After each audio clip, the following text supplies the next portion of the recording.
UP में double engine की BJP सरकार है। बीजेपी जो बेटी बचाओ बेटी पढ़ाओ का नारा लगाती है, राम राज कायम करने की बात करती है और गुंडा राज खत्म करने की बात करती है। मगर लगता है जब सरकार इतनी लंबी लंबी बातें फेंक रही होती है या कह रही होती है, उस वक्त उन्हें ये नहीं पता होता या फिर चल रही खबरों का एहसास ही नहीं होता कि इस डबल इंजन की सरकार में आज रेप के मामले लगातार बढ़ रहे हैं, मर्डर के मामले बढ़ रहे हैं और लोगों को, बच्चों को जिंदा जलाया जा रहा है। यूपी सरकार कहती है गुंडा राज खत्म हो रहा है, मगर अतीक की हत्या के ठीक 2 दिन बाद ही 3 ऐसे रूह कपाने वाले मामले सामने आते हैं जो किसी को भी, कोई भी अगर देख ले तो वो डर जाए। और यहीं से जन्म होता है इन सवालों का कि क्या सच में गुंडा राज समाप्त हो चुका है। नमस्कार दोस्तों, मैं सौम्या मिश्रा और आप देख रहे हैं लाइव टीवी इंडिया। यूपी में लगातार 3 ऐसे मामले अब सामने आए हैं जो सरकार की बातों पर सवाल उठाते हैं, सरकार के दावों पर सवाल उठाते हैं। जहां एक 12 साल की बच्ची के साथ गैंगरेप का मामला सामने आता है, फिर दिन दहाड़े परीक्षा देकर आ रही छात्रा को बीच सड़क गोली मारकर हत्या कर दी जाती है, और तीसरा मामला उन्नाव का है जहां गैंगरेप पीड़िता के घर में आग लगा दी जाती है, जिसमें एक 7 महीने की बच्ची तक जल जाती है। अब ऐसे में क्या सरकार की बातों पर यकीन कर पाना मुमकिन है? आखिर डबल इंजन की सरकार कर क्या रही है? पहले हम आपको इन तीनों मामलों के बारे में बताते हैं कि आखिर इसमें ऐसा क्या हुआ है और कैसे हुआ है।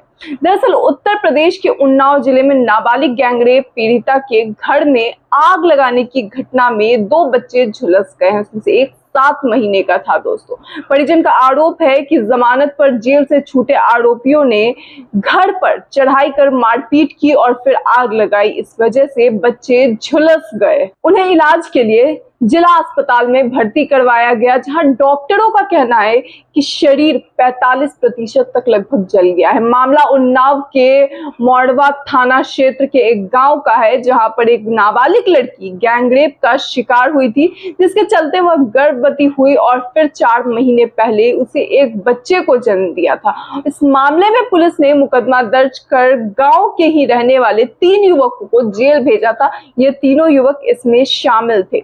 परिजन का आरोप है कि जमानत पर छूटे 2 आरोपी इस मामले में समझौते का लगातार दबाव बढ़ा रहे थे, और इसी दबाव बनाने के चक्कर में सोमवार को घर पर चढ़ाई कर दी गई और आग लगा दी गई, जिसके चलते गैंगरेप पीड़िता का बच्चा और नाबालिग पीड़िता की बहन गंभीर रूप से झुलस गई। वहीं दूसरे मामले की बात करूं तो गाजियाबाद के लोनी इलाके में 12 साल की एक बच्ची से बलात्कार करने के आरोप में एक होमगार्ड समेत 2 लोगों को गिरफ्तार किया गया है। पुलिस ने सोमवार को इस बात की पुष्टि कर इसकी जानकारी दी। पुलिस आयुक्त रजनीश उपाध्याय ने बताया कि दोनों आरोपियों को रविवार रात गिरफ्तार कर लिया गया। दरअसल भाई का मोबाइल तोड़ने पर बच्ची को मां ने डांट दिया था, जिसके बाद लड़की गुस्से से घर छोड़कर चली गई।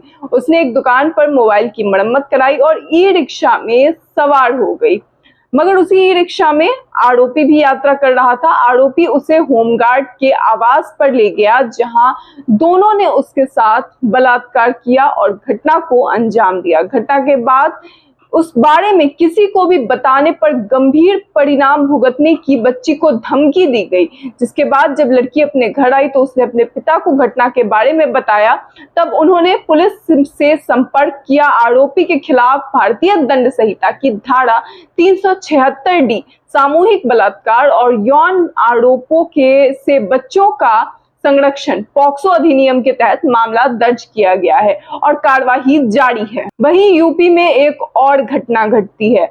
जालौन से बड़ी खबर सामने आई, जहां परीक्षा देकर लौट रही छात्रा की बड़े बाजार में गोली मारकर हत्या कर दी जाती है।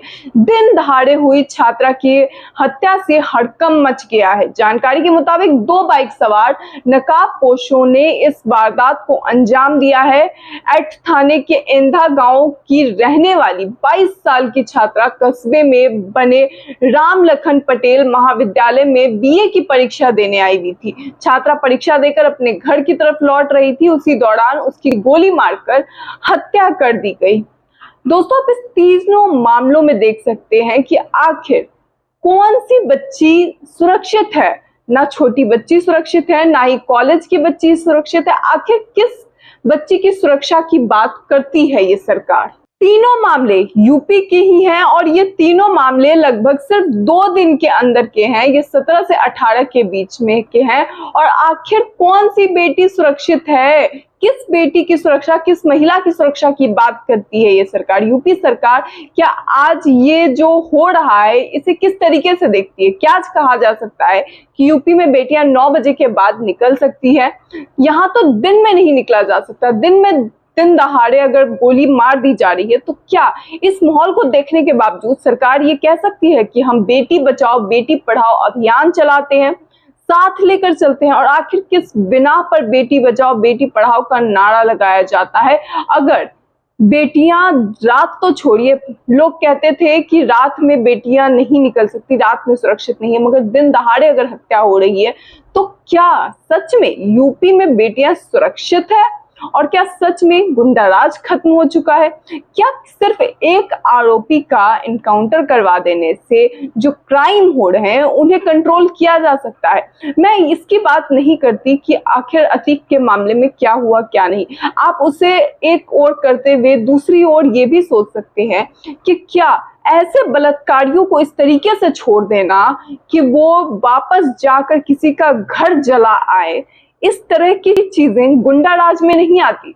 दोस्तों, इसे लेकर आपकी क्या राय है? आपको क्या लगता है कि जिस तरीके से लगातार गुनाह बढ़ रहे हैं उसके बावजूद सरकार कह रही है कि हमने गुंडाराज कम किया है, गुंडाराज खत्म कर रहे हैं, इसे लेकर आप क्या कहेंगे? अपनी राय कमेंट बॉक्स में जरूर बताएं। फिलहाल इस वीडियो पे इतना ही। तब तक के लिए धन्यवाद।